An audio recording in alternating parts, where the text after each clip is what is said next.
Bonjour à tous et toutes, soyez les bienvenus sur notre chaîne. On continue aujourd'hui notre exploration des épîtres de la captivité. Les épîtres de la captivité, donc nous avons l'épître aux Éphésiens, nous avons l'épître aux Colossiens, l'épître aux Philippiens et l'épître à Philémon. Alors, je vais peut-être m'étendre un tout petit peu. Aujourd'hui, on va parler de Colossiens, mais je vais prendre un moment peut-être pour vous parler de ces fameuses captivités de Paul. Alors, les textes dont nous parlons sont attribués à l'apôtre Paul, euh, et traditionnellement, nous pensons que ces lettres ont été envoyées, écrites et envoyées de Rome, où Paul est en captivité à partir de l'année 60 et jusqu'à 62, on peut dire à peu près cette période-là, 61-63 ou 60-62, à Rome, effectivement emprisonné. Paul parfois parle de chaînes. C'est un langage symbolique car il est clairement, nous dit le livre des Actes, en ce qu'on appellerait une résidence surveillée aujourd'hui. En effet, il habite un appartement, le livre des Actes nous en témoigne, et il est sous la surveillance de gardes. On retrouve ça dans le dernier chapitre du livre des Actes. Paul se trouve dans ces circonstances parce qu'il a été emprisonné et puis il a fait appel à l'empereur en tant que citoyen romain, je vous en avais déjà dit un petit mot, et donc depuis en attendant de pouvoir défendre sa pensée, la foi devant l'empereur, eh bien Paul n'est pas inactif du tout, hein. On le voit recevoir des dignitaires juifs romains pour parler de la foi chrétienne, on le voit effectivement en relation avec d'autres chrétiens, il n'est pas seul, hein. Et on le voit également écrire un certain nombre de lettres, notamment les lettres que nous méditons, que nous étudions, que nous lisons ce mois-ci. Alors on a dit un mot dans une première vidéo de l'épître aux Éphésiens, et nous allons maintenant nous intéresser à l'épître aux Colossiens. Alors dans vos Bibles, elles ne se suivent pas, je mets Philippiens un peu de côté, c'est volontaire, vous comprendrez dans une vidéo sur l'épître aux Philippiens, elle est un peu particulière dans cette collection de lettres, dites de la captivité. Colossiens donc. Colossiens, on y va, on ouvre nos Bibles. Alors c'est un texte assez court, je crois de mémoire qu'il est un peu plus court que l'épître aux Éphésiens. Il comprend 4 chapitres, je crois, oui c'est ça, 4 chapitres. Et même dans ma Bible qui est écrite assez serrée, ça ne fait que 3 pages, finalement. Mais il y a quand même beaucoup de matière. Il y a beaucoup de matière. Alors un mot évidemment d'abord sur les hypothèses. Certains pensent que ces lettres ont été écrites en captivité, mais pas forcément à Rome. Il y a d'autres théories. Il y aurait la captivité de Paul à Césarée, c'est-à-dire, pour résumer, celle qui précède sa captivité à Rome. C'est une possibilité, il peut y avoir des éléments. Et puis il y a surtout, et c'est disons la principale alternative à la captivité romaine, celle d'une éventuelle captivité à Éphèse.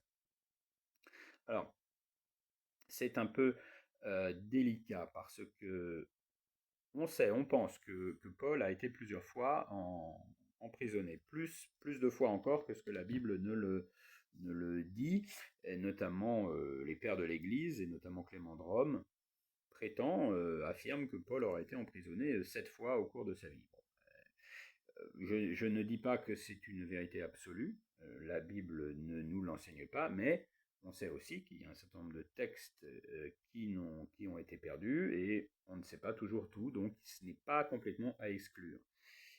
Aurait-il été emprisonné à Éphèse? Peut-être, dans ces cas-là, ce serait, disons, à peu près 5 ans avant l'hypothèse de cette captivité à Rome, et ça expliquerait effectivement pas mal d'éléments de ces lettres, puisqu'on voit des allers-retours entre le lieu où se trouve Paul et les villes d'Asie mineure, donc autour d'Éphèse, hein, notamment, puisqu'on parle d'Éphésiens, de Colossiens, et de la lettre à Philémon, qui est à Colosse. Donc on pourrait peut-être le comprendre. Toutefois, il y a aussi des éléments notamment des petites allusions à la cité de Rome, comme la référence au prétoire, hein, la garde prétorienne romaine. Bon, c'est difficile de trancher. Je ne suis pas un spécialiste. Je vous donne les deux hypothèses qui ne sont pas farfelues, bien sûr. Je m'en tiens, moi, plutôt, disons, en l'absence de preuves très, très manifestes, toujours à la tradition. Et nous allons considérer, d'ailleurs c'est le plus raisonnable, que ces lettres ont été écrites pendant la captivité de Paul à Rome, en attendant son appel, on dirait. Hein. Il fait appel de son procès auprès de l'empereur. Donc, ceci étant dit, pour la culture générale, hein, voilà, ça ne change pas grand-chose, évidemment, au contenu des lettres, parce que Paul ne parle pas tellement de sa vie privée, en tout cas, il en parle des fois un petit peu, mais c'est vraiment des allusions, c'est pas évidemment l'essentiel, et le contenu, la matière de la lettre. Alors, Colosse, s'il y a des Colossiens, c'est qu'il y a Colosse. Alors, Colosse est une ville d'Asie mineure, hein, on en a parlé lors de la vidéo sur l'introduction à la lettre aux Éphésiens. Colosse est une ville d'Asie mineure qui n'est pas aussi importante hein, qu'Éphèse. C'est une ville qui a eu son importance, mais qui l'est beaucoup moins à l'époque où Paul écrit, et puis qui est surtout moins importante que sa voisine, Laodicée. C'est en effet un ensemble de 3 cités de culture grecque. Hein. On est à 150 km à l'est d'Éphèse, un peu dans les terres. Donc dans l'actuelle Turquie, hein, je le redis, ce qu'on appelle l'Asie mineure, c'est l'actuelle Turquie à très peu de choses près. Et donc c'est pour que vous puissiez vous y projeter géographiquement plus facilement, puisqu'on n'emploie plus trop ce terme d'Asie mineure. Et donc je le disais, ces villes de Colosse, de Laodicée et de Hiérapolis sont les villes de la vallée du Lycus. Les villes de la vallée du Lycus qui, très vraisemblablement, ont accueilli des églises fondées par des disciples de Jésus-Christ, mais disciples de Paul, au sens où ils ont été enseignés par Paul, enseignés à être disciples de Christ. Hein. Des fois, on dit souvent disciples de Paul, disciples de Pierre. Bon, c'est un résumé pour dire qu'ils ont été évangélisés et enseignés par certains apôtres au cours de leur vie, mais ils sont des disciples de Christ, bien entendu. C'est à ça que nous sommes appelés. Et donc, à partir de ce séjour à Éphèse, hein, puisque Paul a séjourné longtemps à Éphèse, hein, c'est pour ça qu'on imagine que peut-être pendant ce séjour, il aurait été emprisonné. Hein, j'en reviens à la fameuse thèse de la captivité dite éphésienne. Mais en tout cas, on sait qu'il a enseigné longtemps à Éphèse, hein, quasiment 3 ans, et effectivement, bien entendu, il y a des évangélistes, il y a des ministres qui ont été formés et qui sont allés à partir d'Éphèse, et notamment dans la région environnante de la ville d'Éphèse, de la cité d'Éphèse, hein, parce que je vous ai dit qu'elle était immense, sont allés bien entendu fonder des assemblées, des églises. Et parmi ces villes, il y a cet ensemble de 3 villes assez proches, culturellement, qui ont la culture en commun, une population en commun, et qui se connaissaient, et notamment Colosse, et on trouve aussi Laodicée et Hiérapolis. Donc c'est dans ce contexte-là que l'église de Colosse a été fondée par Épaphras, hein, qui vraisemblablement a suivi les enseignements de Paul à Éphèse. Et ce Épaphras, donc nous sommes, c'est un peu approximatif, hein, nos datations, mais enfin 5-6 ans après la fondation de l'église de Colosse, peut-être un tout petit peu plus, se rend à Rome où Paul est prisonnier, par l'hypothèse romaine, et lui fait part d'un certain nombre de difficultés doctrinales dans l'Église. Et on peut imaginer qu'il est un peu dépassé, puisqu'il joue le rôle de ce qu'on appellerait aujourd'hui un évangéliste, c'est-à-dire quelqu'un qui est venu fonder des églises. Bon, bien sûr, après, il y a des anciens et des pasteurs qui dirigent ces églises, et les anciens et les pasteurs étant strictement les mêmes personnes, hein, c'est un synonyme dans la Bible. Enfin, ce n'est pas un synonyme, mais ça désigne les mêmes personnes. je me reprends un petit peu sur ce que je vous dis, parce que c'est pas tout à fait un synonyme, mais ça désigne les mêmes personnes dans deux attitudes un peu différentes de la fonction. On y reviendra, et notamment dans nos cours bibliques. En tout cas, peu importe, ce que je veux vous expliquer, c'est qu'Épaphras, il a fondé un certain nombre d'églises. Quand on dit à Colosse, il y a sans doute plusieurs églises, peut-être plusieurs églises de maison. C'est la communauté de Colosse, c'est l'église du Christ qui se trouve dans la ville de Colosse. Il doit être un peu dépassé parce que il fait le voyage pour aller trouver directement Paul, et il en fait appel à son autorité pour l'aider, certainement contribuer par l'autorité de Paul. Je vous renvoie d'ailleurs au cours biblique sur l'autorité religieuse et sur la façon dont Paul l'assumait parfaitement, pas que lui d'ailleurs, les autres apôtres également, et lui demande évidemment de son aide, et cette aide va prendre la forme d'une lettre, parce que évidemment la lettre, elle peut être conservée, lue, relue, analysée. C'est encore plus lourd que des paroles, que des propos. Bon, d'abord, Paul n'a pas le choix, puisqu'il est bloqué à Rome, donc s'il veut communiquer, naturellement, il n'y a pas de vidéo comme moi, et donc il écrit, effectivement, et va faire transmettre cette lettre à l'église de Colosse. Alors, qu'est-ce qui se passe à Colosse? Ça, c'est vraiment une question très très intéressante, parce que ça va vous donner une petite aussi initiation. Je vais être un petit peu long sur cette introduction, parce que c'est un bon exemple pour vous aider à vous donner un peu des clés d'analyse biblique.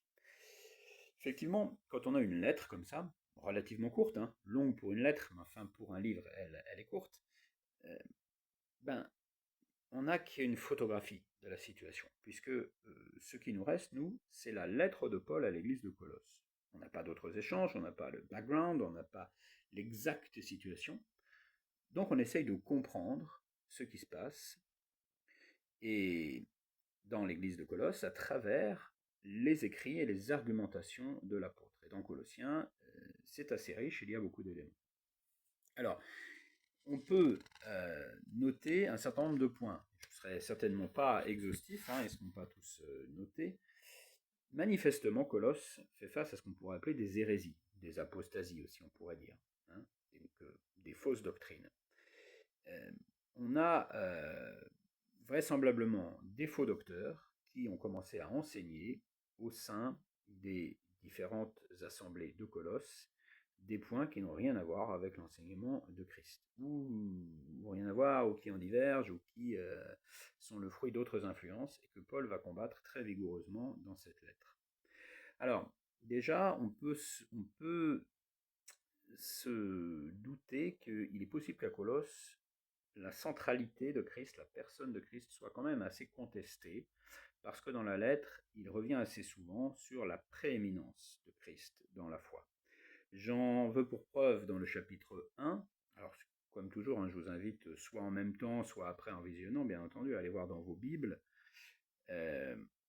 Il affirme dans le chapitre 1, du verset 15 à 19, et c'est important que je le lise parce que vous verrez, il y a un mot important, je vais y revenir un petit peu plus tard. Il est l'image du Dieu invisible, le premier-né de toute la création, car en lui ont été créées toutes les choses qui sont dans les cieux et sur la terre, les visibles et les invisibles, trône, dignité, domination, autorité. Tout a été créé par lui et pour lui. Il est avant toute chose, et toute chose subsiste en lui. Il est la tête du corps de l'Église. Il est le commencement, le premier-né d'entre les morts, afin d'être en tout le premier. Car Dieu a voulu que toute plénitude habitât en lui. Il a voulu par lui réconcilier tout avec lui-même, tant ce qui est sur la terre que ce qui est dans les cieux, en faisant la paix par lui, par le sang de sa croix. Je suis allé un petit peu plus loin, je suis allé jusqu'au verset 20, donc on peut dire de 15 à 20. Vous voyez, 5 versets là, il envoie, on dirait aujourd'hui, il envoie. Image du Dieu invisible, premier-né de toute la création. En lui ont été créées toutes les choses qui sont dans les cieux et sur la terre, les visibles et les invisibles. Là, ça nous rappelle vraiment le prologue, comme on dit, le prologue de l'évangile selon Jean. En lui ont été fait toutes choses, rien n'a été fait sans lui, il a fait toutes choses et rien n'a été fait sans lui. Là, c'est directement la même argumentation. Tout a été créé par lui et pour lui. Il est avant toute chose subsiste en lui. Il est avant toute chose. Vraiment, donc, il faut que Paul le réaffirme dans cette lettre aux Colossiens. Donc, on essaye de comprendre pourquoi il insiste tant, et on se dit qu'il y a certainement une critique de la prééminence de Christ dans l'église de Colosse. Bien sûr, hein, ce sont des hypothèses, nous sommes d'accord, parce que Paul n'expose pas concrètement les idées de ses adversaires, mais on sent qu'il y a un problème. Un petit peu plus loin, nous avons également, enfin même beaucoup plus loin, puisque si on est au chapitre 2 et au verset 19, on a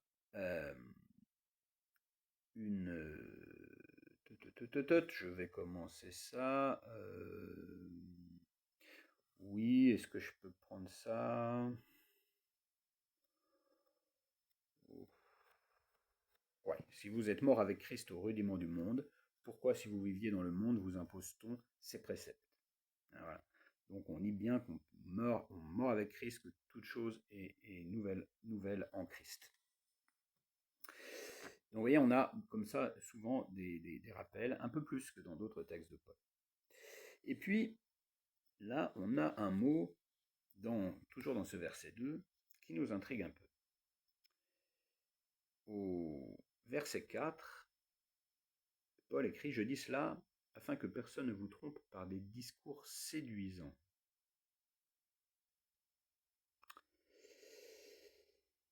Manifestement, il y a à Colosse des gens qui tiennent des discours qui paraissent agréables, qui paraissent cohérents, mais qui sont de l'ordre de la séduction, de l'ordre de la manipulation peut-être, hein, de l'ordre...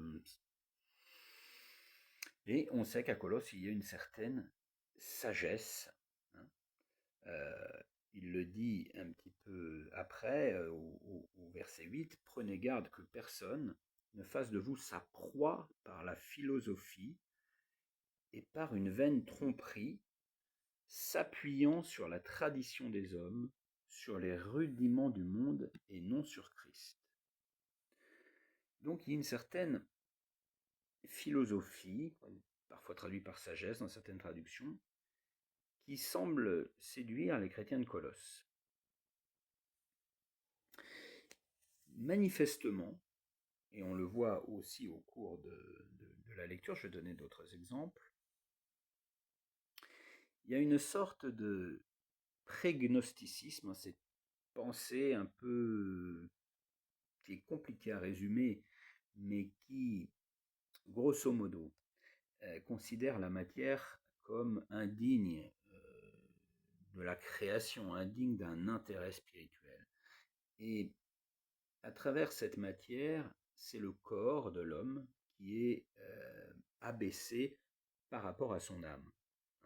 Il y a plutôt dans l'enseignement biblique un équilibre entre l'âme et le corps, et là manifestement, certaines traditions philosophiques grecques exaltent l'âme et rabaissent le corps. Et ça amène à Colosse un certain nombre de pratiques d'humiliation, de vexation, de jeûne excessif, peut-être de châtiment corporel ou de, je ne sais pas exactement parce que tout n'est pas détaillé, qui consiste à affaiblir le corps, hein, qui consiste à un peu martyriser le corps. C'est d'ailleurs des pratiques que l'on retrouvera dans l'histoire du christianisme, hein, dans certains ordres monastiques par exemple.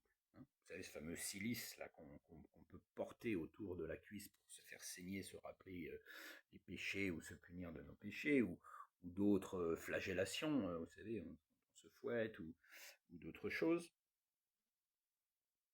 jusqu'aux crucifixions que certains pratiquent. Hein. Je crois qu'on voit ça parfois au Mexique ou dans des pays d'Amérique latine. Et inversement, ça va être paradoxal, mais ça vient de la même pensée, cette même pensée, hein, qu'on va qualifier de gnostique pour le moment, je vais revenir un tout petit peu sur le terme, parfois arrive à l'excès inverse, c'est-à-dire que comme le corps n'a pas d'importance, on peut se livrer à toutes les débauches, toutes les fornications, toutes les relations sexuelles les plus invraisemblables, ou s'alcooliser, ou se droguer, enfin bref, le corps n'ayant pas d'importance, toutes les débauches sont également permises parfois par ses pensées. Ici à Colosse, on est plutôt dans le cas de la vexation au niveau du corps, hein, de l'humiliation du corps, mais dans certaines autres cités grecques, ça prend la forme, à l'inverse, une maltraitance du corps, mais par l'excès entre guillemets, de choses qui peuvent paraître bonnes. Donc, c'est ce qui nous fait penser qu'à Colosse, il y a eu les débuts, peut-être, de ce qui a donné ensuite le gnosticisme, qui a vraiment pris de l'importance au siècle suivant, au IIe siècle, après Jésus-Christ. On ne peut pas dire qu'il est encore en plein développement, mais Paul, sans doute, il voit les prémices. Il est averti par Épaphras, son compagnon, fondateur, et entre guillemets, une sorte d'évangéliste des églises à Colosse et également dans les villes d'à côté, que ces pensées prennent forme. Et ce qui nous met vraiment la puce à l'oreille, c'est le mot plénitude. Et je vais vous lire le verset. Je vous l'ai lu tout à l'heure, mais je vais le relire parce qu'il est passé, entre guillemets, à l'as tout à l'heure. Chapitre 1, verset 19 de l'Épître, Paul écrit « Car Dieu a voulu que toute plénitude habitât en lui. » Il a voulu réconcilier, etc. « Voulu que toute plénitude habitât en lui. » C'est le mot grec pléroma, plénitude. Or, c'est un mot qu'on va retrouver beaucoup dans la pensée gnostique du IIe siècle. Donc on est assez enclin à penser que nous sommes devant les débuts de la pensée gnostique et que justement Paul emploie le terme de pléroma parce qu'il explique que la plénitude, la vraie plénitude, c'est Christ et seulement Christ, et pas un ensemble d'enseignements, de sagesse et de pratiques diverses et variées. En plus de ces pratiques, encore une fois, je vous l'ai bien dit, on n'est pas dans le domaine de la démonstration, on cherche un peu des indices pour comprendre ce qui se passe par rapport et à travers les écrits, un peu en filigrane des écrits de Paul. Il y a aussi manifestement une influence judaïsante qui s'exerce dans l'église de Colosse, avec le retour à des rituels mosaïques, peut-être le retour à la circoncision, qui sont sans doute exercés par les juifs soit arrivés à Colosse, soit qui demeuraient à Colosse et qui essayent un petit peu de tirer la foi chrétienne vers les anciennes lois mosaïques, ce qui est très humain, des gens qui se convertissent à une nouvelle religion, et ils n'oublient pas leur passé comme ça, et donc ils reviennent un petit peu forcément, parfois assez naturellement, à ce genre de pratique. Et Paul s'y oppose également. Et puis, on a aussi, au chapitre 2, verset 18, un avertissement sur quelque chose qui nous paraît tout de même assez étrange, assez incongru, qu'aucun homme, sous une apparence d'humilité et par un culte des anges, ne vous ravisse à son gré le prix de la course, tandis qu'il s'abandonne à ses visions et qu'il est enflé d'un vain orgueil par ses pensées charnelles, sans s'attacher au chef dont tout le corps assisté et solidement assemblé par des jointures et des liens tire l'accroissement que Dieu donne, c'est-à-dire le chef, le Christ, la tête, le Christ. Donc, clairement, si Paul se pense obligé de prévenir les chrétiens de Colosse qu'il ne faut que personne, même sous une apparence d'humilité, dit-il, c'est-à-dire sous une apparence sympa, c'est bien, c'est chouette, faut le faire, on reparle un peu de la séduction, et par un culte des anges, donc il y aurait à Colosse sans doute un culte des anges, puisque si Paul précise aux Colossiens et les avertit contre le culte des anges, c'est que ça doit avoir lieu. Alors ça, c'est nouveau. On ne sait pas trop d'où ça vient, c'est peut-être aussi un peu dans les milieux judaïsants, mais on n'en est pas convaincu, et on voit aussi il y a des visions, c'est-à-dire qu'il y en a qui recherchent des visions, peut-être aussi, on peut aller un peu plus loin, des espèces de révélations supplémentaires à la foi chrétienne, pour aller encore un peu plus loin. Et ça, Dieu sait que l'Église en a été victime tout au long de son histoire, et Dieu sait qu'elle en a encore beaucoup victime maintenant. Il y a toujours un prophète qui a un nouveau truc à dire. Il y a toujours une nouvelle doctrine qui apparaît. Il y a toujours de nouveaux miracles qui sont censés être la preuve que bien que toute la Bible avertisse que la révélation est terminée, qu'il ne faut rien en rajouter, que tout est suffisant, et il y en a toujours qui viennent en remettre. Et ça date pas d'hier, puisque Paul avertit Colosse, le culte des anges. Je n'ai pas besoin de vous dire à quoi me fait penser le culte des anges. L'Église catholique a développé le culte des anges au plus haut niveau, elle en a fait une industrie. Alors je sais que l'Église catholique dit ce n'est pas un culte, c'est une autre forme de... Bon, ok.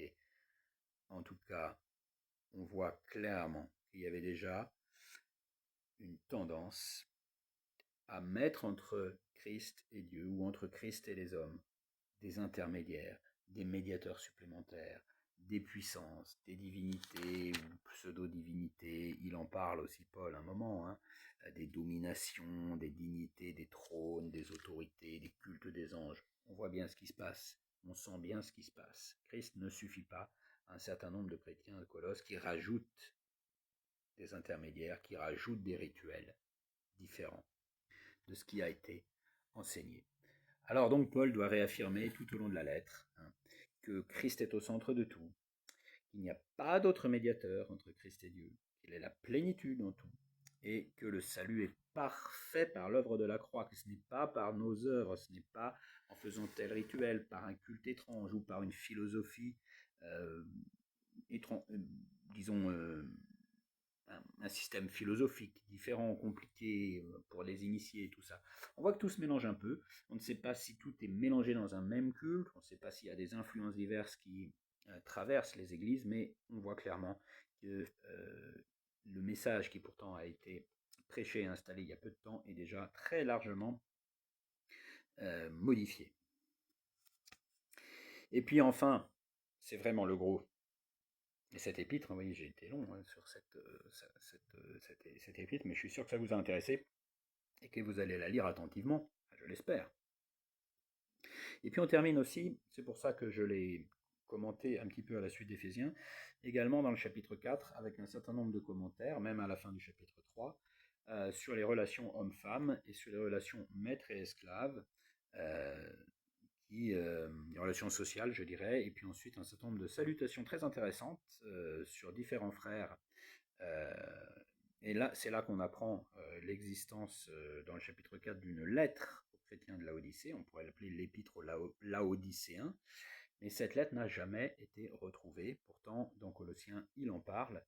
Donc, puisqu'il parle d'une lettre qui aura été lue chez vous, faites en sorte qu'elle soit aussi lue dans l'église des Laodicéens et que vous lisiez à votre tour celle qui vous arrivera de Laodicée. Donc, on est très très enclin à penser que Paul avait écrit une lettre aux Laodicéens, mais voilà, l'Esprit Saint n'a pas jugé bon de nous la faire parvenir. Donc il y a là un mystère. Alors, certainement qu'il y aura un jour quelqu'un qui dira je l'ai retrouvé, elle dit ça, elle dit ceci, bon, toujours. Mais voilà. Donc c'est pour dire que on perd pas de vue que parfois on n'a pas non plus tous les écrits, mais que l'Esprit a su préserver les écrits qui étaient nécessaires pour nous. Et puis on apprend aussi qu'il est avec Luc, que Paul est avec Luc, hein, Luc, l'auteur de l'évangile selon Luc, également l'auteur du livre des Actes, et c'est là qu'on apprend que Luc est médecin. Hein. Luc, le médecin bien-aimé, vous salue. Et c'est de ce texte que l'on apprend le métier, la fonction de Luc, qui était médecin. Voilà ce qu'on pouvait dire sur Colossiens, et j'espère que cette vidéo vous a plu, et j'espère aussi qu'elle avait un bon son, puisque vous le voyez, j'ai un petit micro, et je veux en remercier très sincèrement notre sœur Julie, qui me l'a offert pour améliorer le son des vidéos, qui c'est vrai n'était pas terrible, alors j'espère que c'est mieux, j'espère que je l'ai bien utilisé, si ce n'est pas le cas, on s'améliorera, que Dieu vous bénisse, à bientôt.